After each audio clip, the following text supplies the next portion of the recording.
आता आपण एका स्पेशल केस बद्दल चर्चा करणार आहोत, ज्यामध्ये मुलीने एका मुलावरती रेप केल्याचा खोटा आरोप लावला होता आणि त्यामुळेच बरेलीच्या दुर्गानगरमध्ये राहणाऱ्या या मुलीला कोर्टाने 4.5 वर्षाची शिक्षा दिली.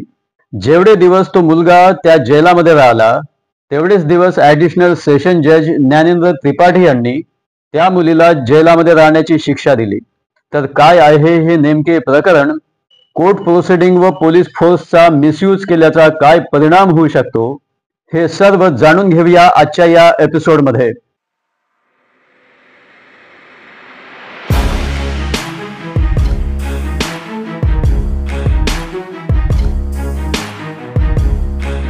नमस्कार, मी advocate Rakesh Sontakke, justice for all मध्ये तुम्हा सर्वांचं स्वागत आहे. तर ही केस बरेलीच्या district and session court additional session जज पुढे ही केस चालली. या कोर्टाचे न्यायाधीश ज्ञानेंद्र त्रिपाठी यांनी हा निर्णय दिलेला आहे. या केसमध्ये मुलीने काय बयान दिले ते मी तिच्याच शब्दात तुम्हाला सांगतो आहे. ती म्हणते, मुझे आज गवाही का समन मिला, मैं आज न्यायालय में गवाही देने आई हूँ. मुझे घटना की तारीख याद ही नहीं है. मैं पढ़ी लिखी भी नहीं हूँ. मेरे परिवार में मेरी बड़ी बहन पढ़ी लिखी है. हम 4 भाई बहन है. एक बड़ी बहन नीतू, एक मनीषा, एक मैं खुद और एक ऋतु, और भाई का नाम विशाल और विकास है. मैं 29 अगस्त 2019 को अपने घर पर ही थी. मेरी बहन नीतू और अजय राघव दोनों देवी जागरण में गए थे. दोनों लोग साथ साथ काम करते थे. मैं अजय राघव के साथ देवी जागरण में काम करने जाती थी. अजय राघव मेरी बहन नीतू को अपनी बहन मानता है. मैं स्कूल कभी गई ही नहीं हूँ. आता पुढे या मुलीने बयानामध्ये सांगितलं कि मेरे साथ अजय राघव ने कभी कोई छेड़छाड़ और जोर जबरदस्ती नहीं की है. मेरे साथ अजय राघव ने कभी कोई छेड़छाड़ नहीं किया है, कोई गलत काम नहीं किया है. मेरे धारा 164 में दर्ज बयान में 4-5 लड़कों को कहा है, जबकि कोई था ही नहीं. अजय मेरे साथ नहीं था.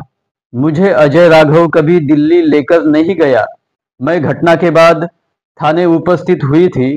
धारा 164 सीआरपीसी बयान होने तक मैं अपने माता पिता के साथ ही थी. मैंने बयान धारा 164 सीआरपीसी पुलिस वालों के दबाव में दिया था.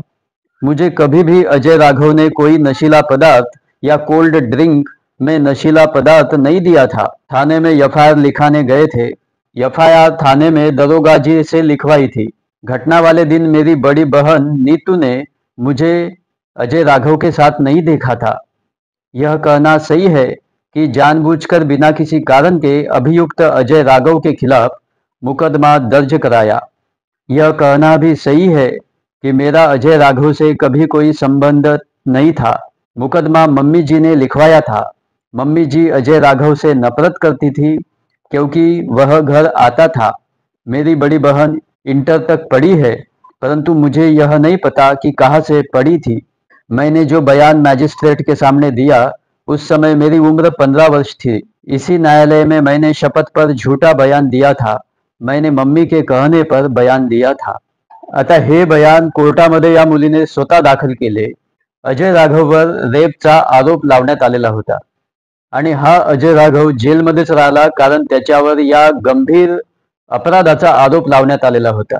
जेव्हा या मुलीने हे बयान कोर्टामध्ये दिलेलं होतं तेव्हा तिने स्पष्ट सांगितलं की मी खोटा आरोप लावला होता. त्यामुळे मुलीच्या विरुद्धच जज साहेबांनी केस चालवली अंडर सेक्शन 195 ऑफ सीआरपीसी नुसार. आता कोर्टाने जजमेंटमध्ये काय म्हटलं ते खूप महत्वाचं आहे. कोर्टाने यामध्ये म्हटलं कि जितने दिन अजय राघव नाम का पीड़ित कारागार में निरुद्ध रहा, उतने दिन का कारावास इस लड़की को जिसने झूठा आरोप लगाया था उसे दिया जाए. पीड़ित अजय राघव दिनांक 30/9/2019 से दिनांक 8/4/2024 तक अर्थात 4 वर्ष 6 माह 8 दिन कुल मिलाकर 1653 दिन कारागार में निरुद्ध रहा है. इसलिए दोषी लड़की को धारा 195 भारतीय दंड संहिता के तहत 4 वर्ष 6 माह 8 दिन मतलब कुल मिलाकर 1653 दिन के श्रम कारावास की सजा सुनाई जाती है और साथ ही 5,88,000 882 रुपये अर्थदंड से दंडित किया जाता है। तर हे एकदम नवीन मॅटर कोर्टाने आपल्या सर्वांपुढे एक ऐतिहासिक निर्णय दिलेला आहे की जेवढे दिवस तो अजय राघव जेलमध्ये राहिला तेवढेच दिवस त्या मुलीला खोटा आरोप लावल्यामुळे जेलमध्ये राहण्याची पनिशमेंट तिला दिली। येथे हे स्पष्ट झालं की कायद्याचा दुरुपयोग करणाऱ्यांना सोडल्या जाणार नाही। खोटा आरोप लावणाऱ्यांना कोर्टाने एक लेसन इथे घालून दिलेलं आहे।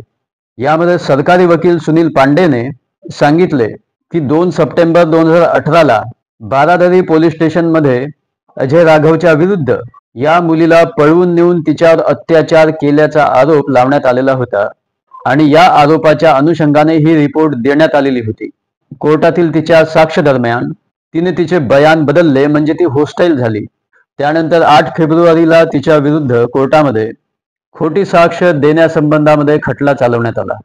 रेपच्या या खोट्या आरोपामुळे अजय राघवला 30 सप्टेंबर 2019 ते 8 एप्रिल 2024 पर्यंत म्हणजे तब्बल 4 वर्ष 6 महिने 8 दिवस एकूण 1653 दिवस त्याला जेलमध्ये राहावं लागलं। आता यामध्ये सरकारकडून त्याला 318 रुपये 42 पैसे पारिश्रमिक तो अकुशल श्रमिक असल्यामुळे देण्यात आले। यामध्ये 1653 दिवसाचे त्याचे एकूण पारिश्रमिक 5,88,822 रुपये बनतात। त्यामुळे ही रक्कम अजय राघवला या मुलीने देण्यात यावी असा निर्णय करण्यात आला कोर्टाद्वारे। पुढे कोर्टाने यावर टिप्पणी केली। कोर्टाने स्पष्ट काय म्हटले मी हे कोर्टाच्या शब्दामध्येच तुम्हाला सांगतो आहे।